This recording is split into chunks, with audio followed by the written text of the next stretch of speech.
A very good morning, dear students. Today we will start our geography chapter 1 of 8th class. The name of the chapter is resources. Hindi में इसका अर्थ होता है संसाधन. Basically हम इस chapter में utility के बारे में पढ़ेंगे, उसकी वैल्यू के बारे में पढ़ेंगे कि हम संसाधनों को यूज़ तो करते हैं, यूटिलाइज करते हैं, उसका प्रयोग करते हैं और बदले में हम या तो उसका वर्थ चुकाते हैं या फिर नहीं चुकाते हैं. चुकाते हम इस तरीके से हैं, हम स्टेप बाय स्टेप आगे बढ़ते जाएंगे और जानते जाएंगे. सबसे पहले जो हमें जानने की ज़रूरत है वो ये है कि यूटिलिटी बेसिकली होती क्या है. तो यूटिलिटी और usability is what makes an object और सब्सटेंस अ रिसोर्स. अब जैसे मैं हूँ, आप हो, आप भी एक रिसोर्स हो. मानव, ह्यूमन बीइंग अपने आप में एक रिसोर्स है. वाटर है, इलेक्ट्रिसिटी है, रिक्शा है, वेजिटेबल है, टेक्स्ट बुक है, ये सब क्या है, ये कॉमनली यूज़ किए जाते हैं इंसान द्वारा और they all have been used by us, so they have utility. इनकी कोई ना कोई उपयोगिता है. अब वैल्यू के बारे में जब हम बात करते हैं तो वैल्यू का मतलब होता है वर्थ. वर्थ मतलब कीमत. तो some resources have economic value and some do not. मतलब कुछ की इकोनॉमिक मतलब कुछ को हम पैसों से खरीदते हैं और कुछ को हम लोग पैसों से नहीं खरीदते हैं. तो इस पैराग्राफ की मैं बात कर रही हूँ. तो value means worth, some resources have economic value and some do not. For example देखो, जैसे लोहा होता है, सोना होता है, चांदी होता है, ये सारे मेटल्स हम खरीदते हैं बाज़ार से अपने ऑर्नामेंट्स के रूप में, अपने आप को सुंदर बनाने के लिए. तो इनकी कीमत हमें चुकानी पड़ती है. वहीं एक हमारी आँखों को जो सुकून देता है, एक ब्यूटीफुल सा लैंडस्केप, वो हमें, उसके लिए हमें पैसे नहीं चुकाने पड़ते. पर दोनों ही इम्पॉर्टेंट है और दोनों ही हमारी ह्यूमन नीड्स को सेटिस्फाई करते हैं. अब डायरेक्टली हम लोग आ जाते हैं नेक्स्ट पेज पे, जिसमें हमें ये बताया जा रहा है कि टाइम एंड टेक्नोलॉजी ये दोनों इम्पॉर्टेंट फैक्टर्स हैं जो कि चेंज होते गए हैं. Substances can change substances into resources. तो टाइम एंड टेक्नोलॉजी ये दोनों दो इम्पॉर्टेंट फैक्टर्स हैं जो कि चेंज करते हैं सब्सटेंसेस को रिसोर्सेज में. अब आगे देखेंगे कि people themselves are most important resource. और मानव अपने आप में एक बहुत इम्पॉर्टेंट रिसोर्स है. It is their ideas, knowledge, inventions and discoveries that led to the creation of more resource. Each discovery that led to the creation of more resources. अब रोज़ इंसान नए इन्वेंशंस करता जा रहा है और अपने लिए नए नए रिसोर्सेज बनाता जा रहा है, क्रिएट करता जा रहा है. अब the discovery of fire led to the practice of cooking. अब अगर फायर इन्वेंट नहीं होती तो खाना पकाने की जो ये प्रैक्टिस है, जो प्रक्रिया है, वो चालू ना होती.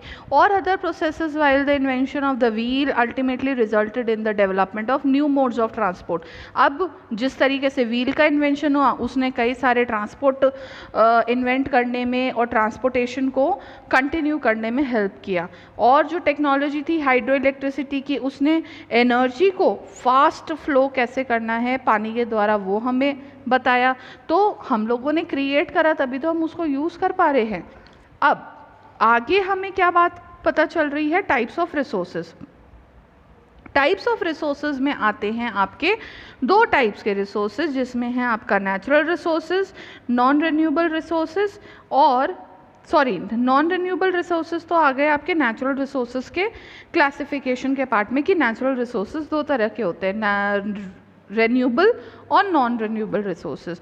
तो नेचुरल रिसोर्सेज बेसिकली क्या होते हैं, इसको हम लोगों को डेफिनेशन को हाईलाइट कर रही हूँ मैं इस पैराग्राफ में. आपको ये फर्स्ट 2 लाइन्स आपको अंडरलाइन करनी है कि the resources that are drawn from nature and used without much modification are called natural resources. मतलब वो रिसोर्सेज जिन्हें हम लोग डायरेक्टली नेचर से ले रहे हैं और बिना ज़्यादा उसको मॉडिफाई करे, बिना उसमें चेंजेस किए हम उसे यूज़ कर रहे हैं, वो कहलाता है natural resources.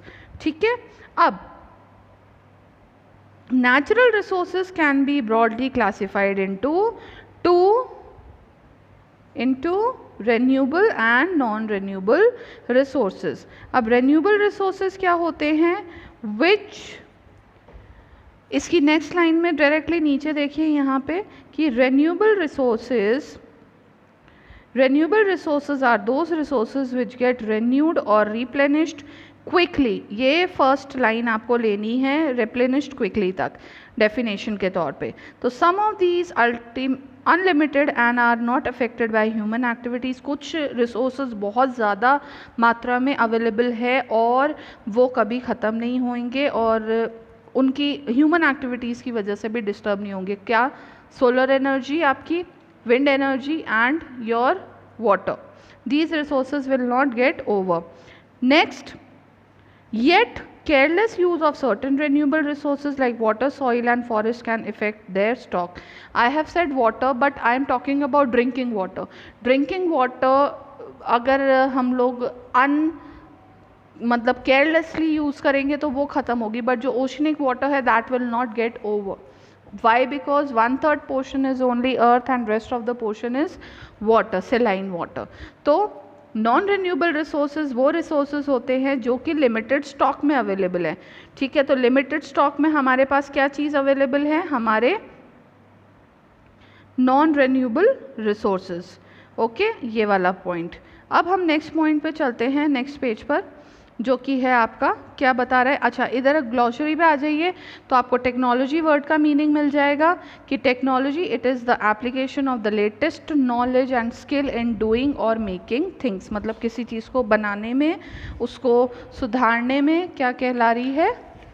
That comes in the category of technology. ठीक है, अब नॉन रिन्यूएबल रिसोर्सेज जो थे, अब इस पेज पर आ जाइए। That such resources are considered non renewable resources, जैसे कि कोल, आपका पेट्रोलियम, और हम किस बारे में बात कर रहे हैं? Coal, petroleum, gas are some of the examples of non renewable resources. अब जो डिस्ट्रीब्यूशन है बच्चे नेचुरल रिसोर्सेज का भी, वो भी ना इवन नहीं है। इवन कैसे नहीं है? क्योंकि क्लाइमेट है और आपका एल्टीट्यूड है, फिज़िकल फैक्टर्स है, ये सब बहुत ज़्यादा इफ़ेक्ट करते हैं किसी रिसोर्स के होने या कम होने में। ठीक है, अब नेक्स्ट देखिए human made resources. Human made resources basically क्या होते हैं? जिन्हें मानव अपने आप उसको क्रिएट करता है। यहाँ पे इस वाले पैराग्राफ में हम बात कर रहे हैं। तो sometimes natural substance become resource only when their original form has been changed. और कभी कभार क्या होता है कि हम लोग जो रिसोर्सेज यूज़ करते हैं उनको मॉडिफाई करके उनको यूज़ करना पड़ता है। कि आयरन ओर पहले क्या था? Was not a resource until people learn to extract iron from it. अब जब तक हम लोगों ने सीखा नहीं कि उसको एक्सट्रैक्ट कैसे करना है, किस तरीके से उसको किया जा सकता है, तब तक हमें नहीं उसका यूज़ पता था। पता चलने के बाद हमें यूज़ करने लगे। तो people use natural resource to make building, bridge, road, machinery, vehicle which are known as human made resources. मतलब मानव द्वारा जो भी निर्मित किया जा रहा है वो आता है आपका मानव संसाधन में। Come to the next page, no not to the next page, down. तो ह्यूमन रिसोर्सेज क्या है?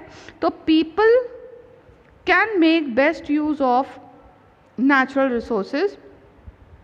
कैसे? कि पीपल कैन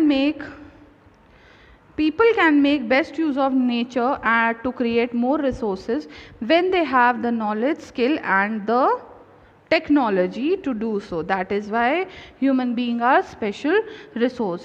तो people basically are human resource and education and what? education and health, ये दोनों चीज़ें मिलकर के बनाती है ह्यूमन बीइंग को एक क्या?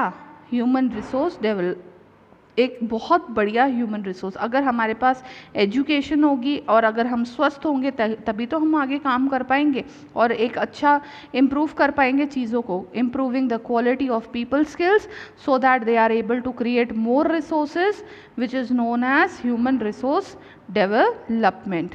बाकी हम लोग कल करेंगे। Thank you. आई होप आपको ये लेसन यहाँ तक समझ में आ गया होगा और आपको इसको रीड आउट करना है। Thank you.